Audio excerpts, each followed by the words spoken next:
Olá a todos! Neste vídeo veremos como conseguir remodelar os ambientes de um apartamento que estava fortemente prejudicado pela sua distribuição interna anterior. Estamos em Berlim, no maravilhoso bairro de Kreuzberg, uma área rica em energia e mistura cultural localizada no coração da capital alemã. E este apartamento faz parte de um complexo residencial popular que agora está experimentando uma nova vida graças às políticas habitacionais da cidade voltadas para a recuperação desta área. O ponto forte do apartamento é, sem dúvida, a sua relação com o exterior, totalmente voltada para o sul, onde está localizado um belo jardim de infância. Para apoiar essa relação com o jardim, temos inicialmente uma ampla área descoberta, composta pelo terraço localizado na frente leste da planta baixa. Além do terraço principal, também temos uma segunda área descoberta, constituída por esta encantadora varanda, também voltada para o jardim de infância ao sul do edifício. Além disso, sempre no lado sul, encontramos paredes externas amplamente janeladas. Es hat drei Fenster, also eigentlich sehr hell. O problema residia na divisão do apartamento. Como vocês podem ver na planta baixa, os pontos fortes do apartamento, ou seja, os amplos espaços iluminados na parede sul, estavam completamente subutilizados por 3 quartos pequenos, realmente modestos em termos de espaço e funcionalidade.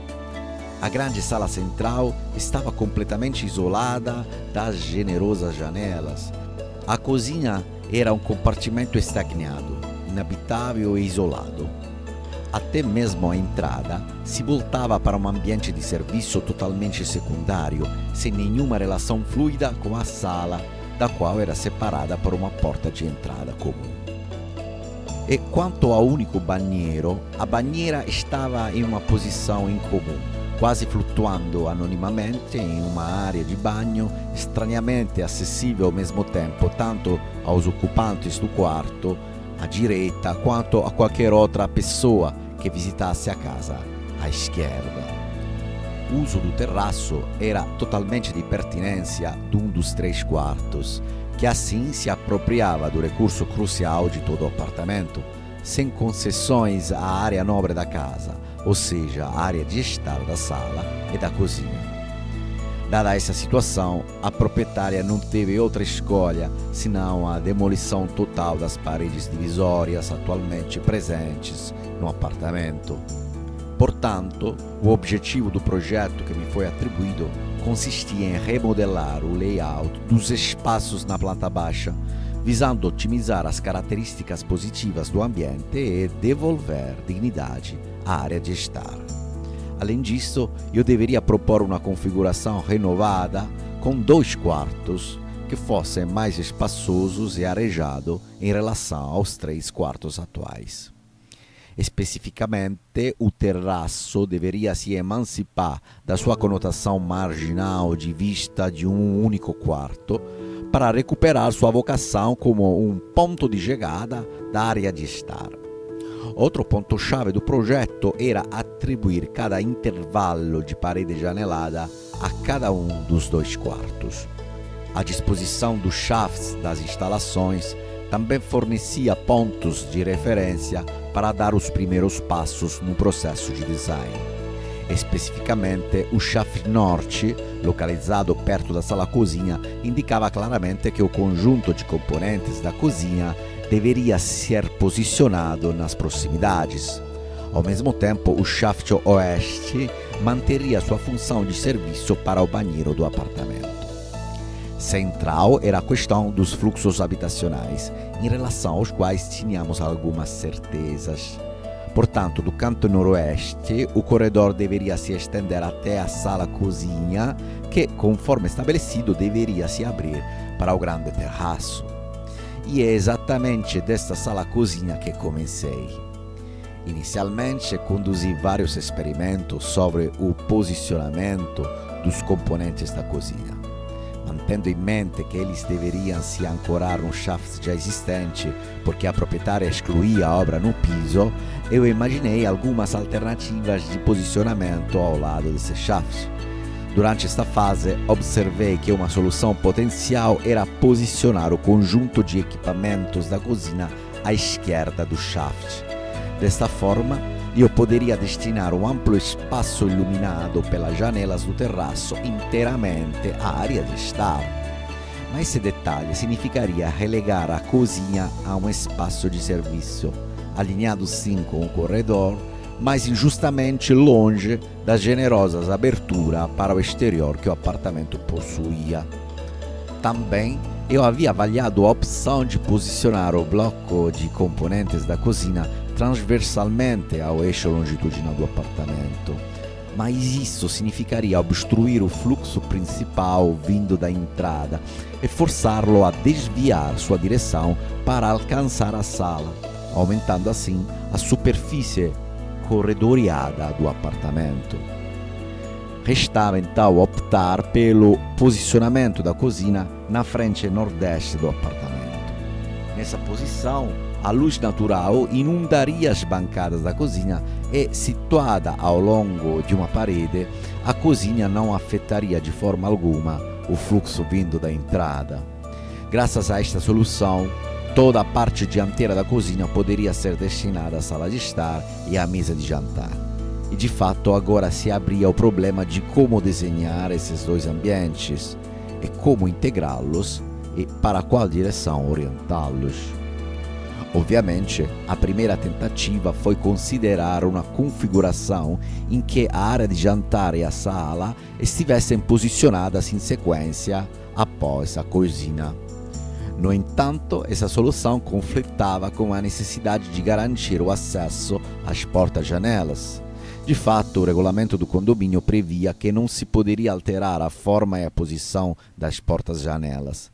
Portanto, desde o início, era necessário garantir que esse canto envidraçado fosse deixado livre para o uso dessas portas, que a proprietária pretendia manter constantemente aberta durante o verão. Então nada poderia estar no caminho, ou seja, posicionado no trajeto de acesso a essas portas. Não poderia haver sofás, divisórias ou móveis em uma faixa de uso desse canto. Esse detalhe reduzia significativamente a possibilidade de instalar uma sala de estar alinhada diretamente com a cozinha, então inevitavelmente levava a pensar em alternativas. É por isso que a ideia foi escapar do alinhamento estrutural entre os pilares e ganhar um pequeno espaço na área de estar do espaço designado a um dos quartos. Agora sim, a configuração cozinha, sala de jantar e sala de estar parecia se delinear. No entanto, permanecia o problema de como gerenciar a transição entre esses elementos. Sabíamos que deveria haver algum tipo de comunicação entre esses espaços, algum tipo de interação, mas certamente essa interação não poderia se transformar em uma invasão de um espaço para o outro. Embora integrados, a cozinha e a sala de estar precisavam ter limites, mesmo que apenas sugeridos ou sutis, que conferissem identidade a esses espaços e garantissem a necessária separação de suas funções. É por isso que entra em cena essa parede divisória entre os dois ambientes, cuja posição certamente não é aleatória. Em primeiro lugar, essa parede repousa na mesma direção da cozinha e, de certa forma, do futuro corredor, então não gera nenhum conflito funcional entre os espaços em comunicação, entre os quais se coloca como uma continuação normal. Também, essa parede tem a função de delimitar a área de estar, dando-lhe uma terceira parede, garantindo assim um mínimo de conforto e recolhimento para quem estará usando esta área. Essa parede apresenta outra característica peculiar. Não é sólida, mas concebida como um elemento com amplas áreas abertas. Essa escolha é motivada pela vontade de separar os ambientes, mantendo ao mesmo tempo a percepção de um espaço único. Portanto, a ideia é fazer com que a parede flutue no espaço, sem conexão com o chão. Além disso, pensamos em usar o lado voltado para a sala de estar como um painel de suporte para a televisão, composto por uma parede de ripas de madeira que permite a passagem de luz para o lado oposto da parede. No lado oposto dessa parede, pensamos em colocar prateleiras destinadas ao uso da cozinha, para que esse elemento também sirva como um multiplicador de usos desse ambiente. Então, uma parede estratégica, multifuncional, geradora e delimitadora dos dois espaços, mas também ponto de interação entre eles. Lembramos que estamos num apartamento de 97 metros quadrados, então não podemos correr o risco de que os ambientes sejam percebidos como pequenos ou sufocantes. Por isso, a parede que separa a sala de estar da cozinha só pode ser uma parede membrana, um diafragma que separa, mas ao mesmo tempo deixa perceber um espaço pelo outro e deixa a luz fluir do canto envidraçado em direção ao fogão e ao corredor.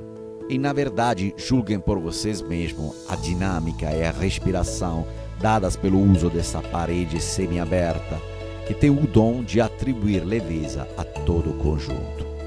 A área de estar está praticamente completa e agora parece que a configuração do corredor principal está se criando por si só, alinhada totalmente com a cozinha e a parede divisória. É óbvio que na fase de planejamento do mobiliário torneremos o uso desta parte da casa o mais estimulante possível. Isso será muito importante porque essa será a primeira parte que encontramos ao entrar no apartamento. E ainda será a única parte sem luz em uma casa que é otimamente iluminada pelo externo. Portanto, será essencial que a iluminação artificial tenha uma função dedicada nesse corredor, talvez como neste caso, concebida como um feixe longitudinal que direciona a atenção diretamente para a sala-cozinha e fornece a iluminação necessária para esta parte da casa. Para animar ainda mais este corredor, pensei em criar uma parede dupla que, ao se desdobrar, cria não apenas espaço de serviços, mas até mesmo espaços com uma certa habitabilidade. Esses espaços incluem uma hall de entrada com banco, espelho, cabide e todos os acessórios necessários para receber as pessoas que entram na casa, e um nicho estrategicamente posicionado em frente à entrada, um nicho vertical, atribuindo um toque distintivo e representativo ao ambiente doméstico. É óbvio que a área de dormir ganhou vida por si só. Tínhamos previsto que cada quarto seria designado para um dos dois intervalos envidraçados presentes na parede sul, e assim foi. O espaço disponível nos permite colocar até mesmo 2 closets, que antecipa a entrada real no quarto, e, a pedido da proprietária, somos capazes de criar entre os 2 closets um closet adicional, um closet destinado ao armazenamento, acessível pelo corredor. E seguindo esse conceito de ordem e clareza distributiva, o banheiro também foi criado. Também vinculado à presença de um shaft condominial, na verdade, o banheiro parece estar no melhor ponto em que poderia estar. Uma vez atravessada a porta do banheiro, cuidadosamente escondida pela entrada do apartamento, nos encontramos em contato com as pias e nossa atenção é atraída pela banheira presente no fundo do banheiro. O espaço resultante nos permitiu obter, além da banheira, também um chuveiro e posicionar o vaso sanitário em um ambiente separado. Fizemos um longo caminho, não é mesmo? Olhem para a configuração dos espaços antes do meu projeto. A confusão e a desorganização, o desperdício de espaço eram as únicas constantes do apartamento.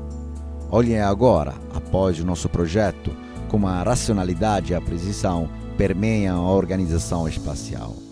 É como se cada detalhe fosse moldado com pouco traços compositivo, visando minimizar as interferências e abraçar um estilo racional que expressa uma elegância atemporal.